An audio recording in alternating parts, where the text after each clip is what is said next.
Kvadrat tənliklər. Ax üstəgələk bx üstəgələk c bərabərdir 0 şəklində tənliklərə kvadrat tənliklər deyirlər. Burada a, b, c ədədlərdir və kvadrat tənliyin əmsalları adlanır.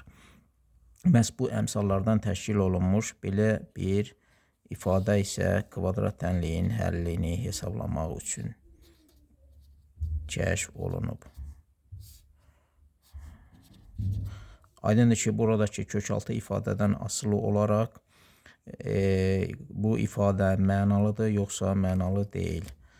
Həmin kökaltı ifadəyə ayrıca ad veririk.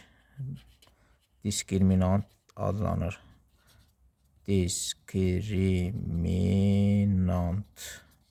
Diskriminant latın sözüdür, ayrıcı fərqləndirici deməkdir. Yəni, diskriminant bizi bu kvadrat tənliyin köklərinə aparacaq, yoxsa aparmayacaq. Aydındır ki, diskriminantın işarəsi ya mənfidir, ya müsbətdir. Bəzən qiyməti sıfırda ola bilər. Sıfırdan kiçik hal üçün aydındır ki, bu ifadənin mənası yoxdur. Çünki kökaltı ifadə mənfi ola bilməz. Bu zaman ifadəni hesablamaq mümkün deyil. Onda tənliyin həlli olmayacaq. Real həlli yoxdur. Sıfıra bərabər olan hal üçün bu ifadə sıfıra çevrilir. Sıfıra çevrildiyi üçün plus minus işarəsində mənası olunur. Nəticədə 1-2 kök olmayacaq, tək kök olacaq. B bölünsün 2A. Sıfırdan böyük hal üçün isə kökaltı ifadəni hesablamaq mümkündür. Yəni, ifadə bütövlükdə mənalıdır və kvadrat tənliyin nəticədə 2 kökü olmuş olacaq. Məsələn, konkret bir misala baxaq.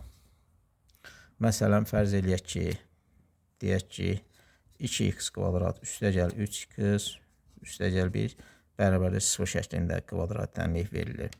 Gəlin bunu həll edək. Əvvəlcə aydındır ki, diskriminantı hesablayaq. 3-ün kvadratı çıx 4 vurulsun 2 vurulsun 1.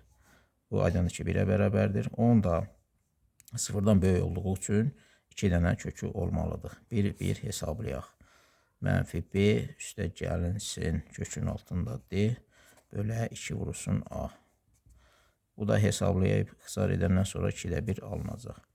İkinci kök isə mənfi çıx 1-i, bu da mənfi 1 edir.